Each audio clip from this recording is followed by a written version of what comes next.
상속받은 그림이나 도자기 등 골동품은 가격을 산정하기 어려운 경우가 많은데요. 이럴 땐 전문가 2명 이상이 낸 감정액에 평균으로 세금을 부과합니다. 그런데 감정액이 지나치게 차이가 나더라도 거의 그대로 인정해주고 있어서 자칫 탈세 수단이 될 수 있다는 우려가 나오고 있습니다. 황보혜경 기자입니다. 상속되거나 증여되는 과정에서 국세청에 신고된 서화와 골동품 목록입니다. 같은 도자기 한 점을 두고 감정기관 한 곳은 120억 원, 다른 곳은 525억 원이라며 400억 원 차이 나는 평가를 내놨습니다. 국세청에는 두 감정 가격의 평균인 322억 원으로 신고됐습니다. 그림도 마찬가지입니다.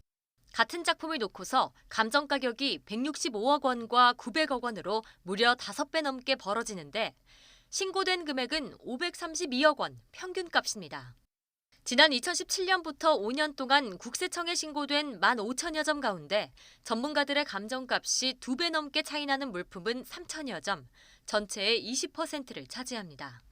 상속세 및 증여세법은 서화나 도자기 등 골동품의 시가를 산정하기 어려운 경우 2명 이상 전문가 감정액의 평균으로 신고하라고 규정하고 있습니다.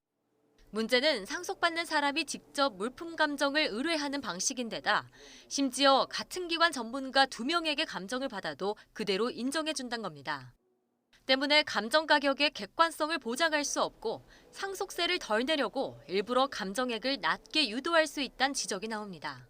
서화나 골동품 가치를 평가를 할 수 있는 국가에서 사실 공인한 전문가가 없는 현실입니다. 납세자들은 세금을 덜 내기 위해서 원하는 기관의 감정을 의뢰할 유인이 있습니다. 이런 문제를 막기 위해 국세청장이 위촉한 3인 이상 전문가로 감정평가 심의회를 구성해 심의를 맡기기도 합니다. 하지만 지난 10년 동안 심의회가 딱 한 번 열렸을 정도로 운영이 저조합니다. 동일한 미술품에 대한 감정 가격이 수백억 원이 차이가 나는데도 심의위원회를 개최하지 않고 그대로 평균가를 산정했다고 하는 것은 분명히 객관적인 공정성 시비에 휘말릴 수가 있는 것이고요. 심의회 신청 기준을 구체화하란 감사원 지적에 따라 지난해 말 국세청은 전문가 감정액의 편차가 지나치게 크면 심의회를 열 수 있게 훈령을 개정했습니다.